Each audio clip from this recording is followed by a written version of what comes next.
সন্দীপ ঘোষ ঘনিষ্ঠ চিকিৎসক বিরূপাক্ষ বিশ্বাসকে তলব। সিজিও কমপ্লেক্সে এলেন বিরূপাক্ষ বিশ্বাস। আরজিকর হাসপাতালে সেমিনার রুমে চিকিৎসকের দেহ উদ্ধারের দিন ঘটনাস্থলে ছিলেন বিরূপাক্ষ। অন্য কলেজের চিকিৎসক হলেও কেন এসেছিলেন আরজিকর হাসপাতালে তা জানতে চায় সিবিআই। Sister's birthday. No.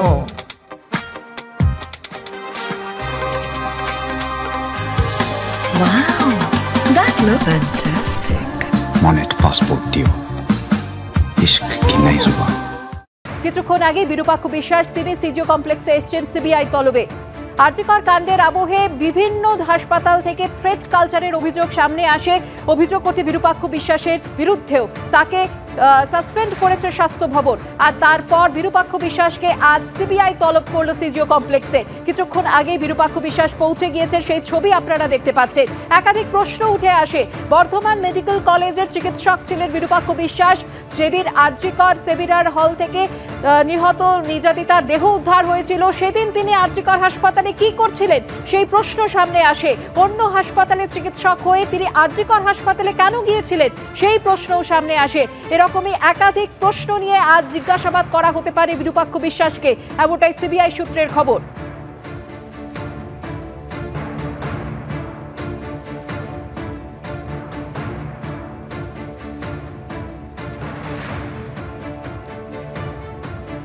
চিকিৎসক ধর্ষণ খুনের বিচার চেয়ে ফের পথে নেমে বেনজির প্রতিবাদ। শেষ রাতে ফের বেনজির জনজোয়ার দেখা গেল। হাইল্যান্ড পার্ক থেকে শ্যামবাজার দীর্ঘ 42 কিলোমিটার রাস্তা জুড়ে রিলে মশাল মিছিল। কোথাও হুইল চেয়ারে, কোথাও ওয়াকার নিয়ে মিছিলে সামিল প্রবীণরা। এই আগুন নিভবে না। আলোর সন্ধানে রাত জাগল কলকাতা। নির্যাতিতার পরিবারের সঙ্গে মধ্যরাতের অঙ্গীকার।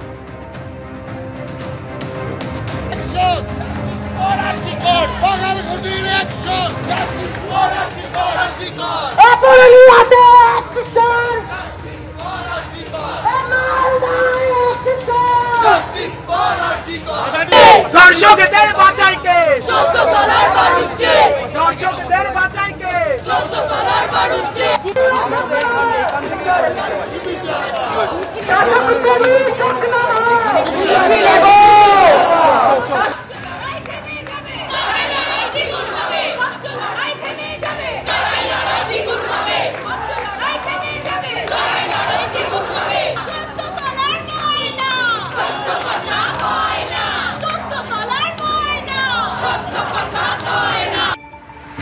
আবারও এক বেনজির প্রতিবাদের ছবি দেখল শহর কলকাতা, গোটা রাজ্য। চিকিৎসক ধর্ষণ খুনের বিচার চেয়ে ফের পথে নামলেন নাগরিক সমাজ।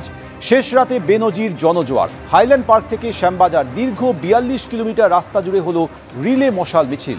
কোথাও হুইল চেয়ারে, কোথাও ওয়াকার নিয়েই মিছিলে হাঁটলেন প্রবীণরাও।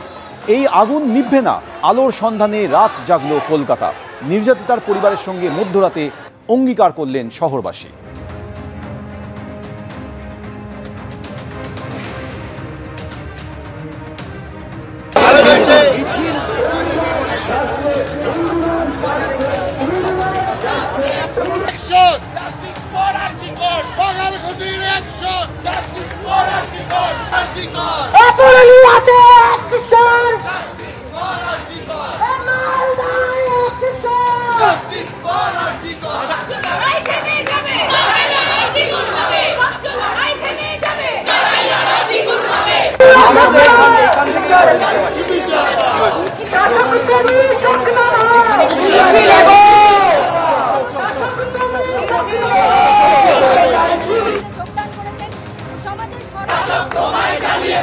যতদিন না বিচার পাবো, শাসক তোমায় জ্বালিয়ে খাবো। যতদিন না বিচার পাবো, শাসক তোমায়